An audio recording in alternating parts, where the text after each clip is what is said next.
얼마 전 제임스 웹 우주망원경이 지구로 보낸 사진입니다.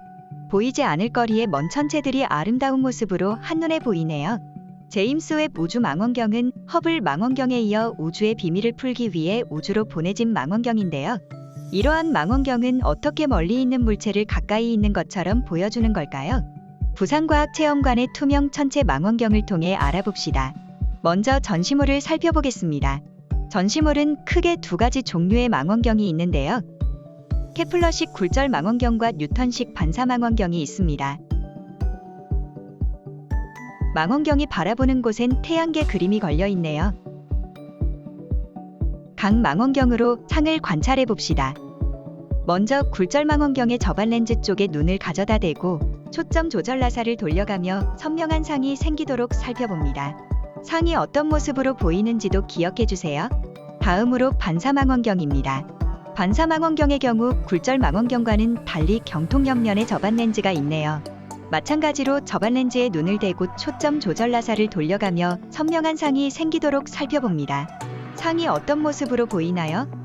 망원경의 저반 렌즈를 통해 벽에 태양계 그림을 보니 멀리 있는 그림이 눈앞에 있는 것처럼 느껴졌습니다. 어떻게 멀리 있는 물체를 가까이 있는 것처럼 만들까요? 먼저 굴절 망원경부터 보도록 하겠습니다. 굴절 망원경은 크게 두 부분, 대물 렌즈와 저반 렌즈로 이루어져 있습니다. 저반 렌즈가 볼록 렌즈냐 오목 렌즈냐에 따라 케플러식과 갈릴레이식 망원경으로 구분되는데요. 저희 체험관에서는 케플러식을 사용하고 있습니다. 먼저 대물 렌즈는 멀리 있는 물체의 상을 저반 렌즈 초점 근처에 만들어줍니다. 대물 렌즈에 의해 만들어진 상은 저반 렌즈가 확대하여 우리 눈에 보여주기에 멀리 있는 물체도 눈앞에 놓인 것처럼 보이는 것이죠. 뿐만 아니라 상의 모습은 뒤집어져 보입니다. 이는 반사 망원경도 마찬가지입니다.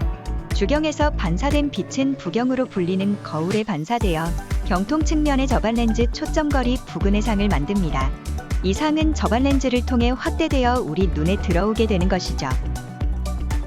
그럼 둘 중 어느 망원경이 좋은 망원경일까요? 사실 각 망원경은 장단점이 달라 무엇이 좋다고는 말하지 못합니다. 굴절 망원경의 경우 대물 렌즈와 저반 렌즈 사이 공간이 경통으로 막혀 있어 상이 안정적인 장점이 있습니다.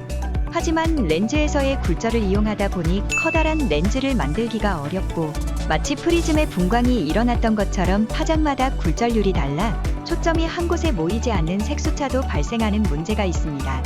색수차를 제거하기 위해 렌즈를 여러 겹 겹치는 아크로매틱, 아포크로매틱 등의 방식도 있지만 색수차는 피하기가 힘들죠.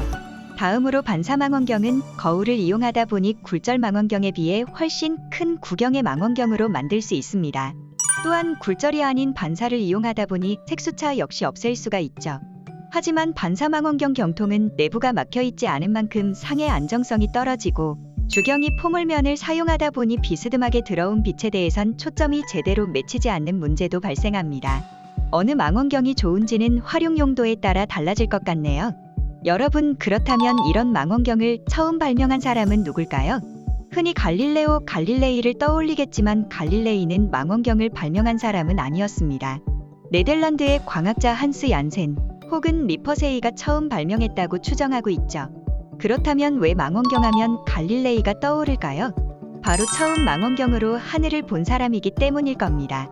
동일한 도구가 주어지더라도 평소 어떤 생각을 가지고 어디에 관심을 두느냐에 따라 전혀 달리 사용될 수 있는 것이죠.